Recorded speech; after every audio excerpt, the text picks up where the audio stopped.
Energy crisis. South Africa is a pressing issue that's affecting every aspect of our daily lives. Imagine waking up ready to start your day, only to find there's no power. Again. Your phone's at 5%, traffic lights are down, businesses are losing money, and frustration is boiling over. Sound familiar? For millions of South Africans, load shedding is not just an inconvenience, it's a crisis. But how do we get here? Why does one of Africa's most industrialized nations struggle to keep the lights on? And most importantly, can we fix it? Let's break it down. South Africa's energy story starts with coal. Since the apartheid era, coal-fired power stations have been the backbone of the economy, powering everything from mines to cities. In the 1980s, South Africa took a step toward energy diversification by introducing nuclear power with the Coburg nuclear plant, but coal remained king. At the heart of this system is Eskom, the state-owned power utility founded in 1923. For decades, Eskom was a powerhouse, literally. It provided cheap, reliable electricity, fueling rapid industrialization. But as demand surged and infrastructure aged, cracks began to show.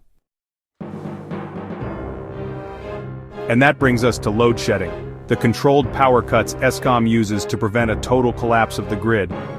While this may seem like a temporary fix, it has devastating effects.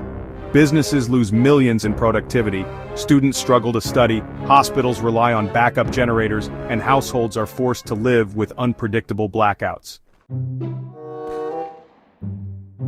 But why is Eskom in this mess? Corruption and mismanagement.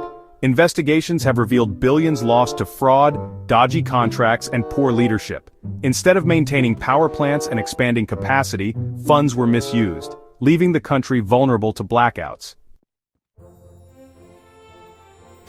The public's frustration has reached breaking point. Protests, social media outrage, and even legal action against Eskom highlight the desperation of South Africans. People are tired of promises and want real solutions.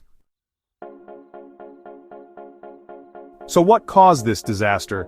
South Africa's energy crisis didn't happen overnight. Three major factors pushed the country to this point. Decades of neglect. Many of Eskom's coal plants are over 40 years old. Poor maintenance means frequent breakdowns, causing unpredictable blackouts. Over-reliance on coal is dirty, expensive, and inefficient. It's also a major polluter, contributing to climate change.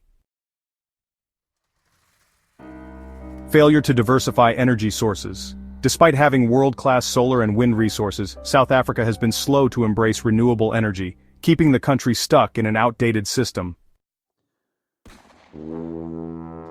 So how do we fix this? While there's no quick fix, there are clear solutions. Investing in renewable energy, solar, wind, and hydro can provide cleaner, more stable energy. By supporting independent power producers, South Africa can reduce its dependence on Eskom. Improving Eskom's efficiency. Eskom needs urgent restructuring. Reducing corruption, improving management, and allowing competition in the energy market could help stabilize the grid. Empowering consumers. More South Africans are installing solar panels and battery storage. Government incentives for rooftop solar could reduce strain on the national grid. The government plays a critical role. Strong policies, clear investment plans, and transparency are needed to rebuild trust in the energy sector.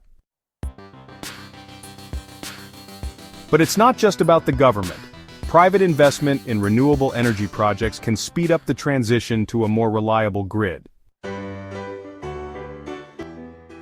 Finally, public awareness is key.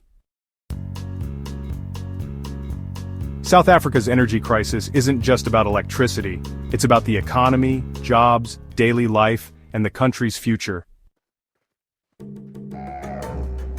The situation is serious, but there's hope. By embracing renewable energy, reforming Eskom, and empowering consumers, South Africa can end load shedding for good, and build an energy system that works for everyone. But until then, keep those candles and power banks ready, because the lights might go out again. Join me in the comments below and share your thoughts on South Africa's energy crisis. What do you think is the main cause of the crisis, and what solutions do you propose? Don't forget to check out my other videos on energy solutions, and let's work together to find a way out of this crisis.